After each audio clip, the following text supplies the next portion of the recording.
నా పేరు doctor Anil Kumar Naral Shetty, interventional cardiologist, సెండి సిటీ హాస్పిటల్స్.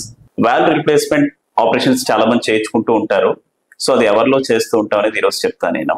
జనరల్గా వాల్వ్ అనేది కవాటాల ప్రాబ్లం. అంటే గుండె గదుల్లో ఇలా కవాటాలలాగా మనకి వాల్వ్స్ ఉంటాయి అనమాట. మైట్రల్ వాల్వ్, అయార్టిక్ వాల్వ్ అంటూ ఉంటాం. రిమైనింగ్ 2 వాల్వ్స్ వచ్చి tricuspid valve, pulmonary valves. So total 4 valves ఉంటాయి. దీనిలో కనుక వాల్వ్ మూసుకుపోవడం కానీ లేకపోతే లీక్ అవడం కానీ జరుగుతున్నప్పుడు ఈ వాల్వ్ రీప్లేస్మెంట్ సర్జరీ అనేది చేస్తూ ఉంటాం.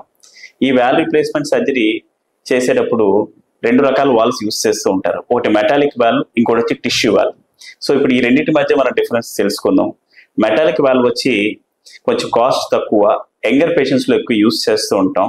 దాని యొక్క పనితనం అంటే మీడియన్ ఏజ్ వచ్చేటప్పటికి మనకి 15 to 20 years పనిచేస్తూ ఉంటుంది వాల్వ్.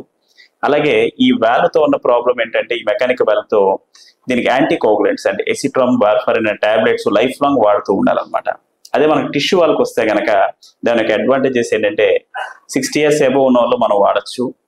అలాగే ఈ యాంటీ ప్లేట్లెట్స్, యాంటీ కోగులెంట్స్ అని మనం 3 to 6 months లో మనం స్టాప్ చేసేయచ్చు.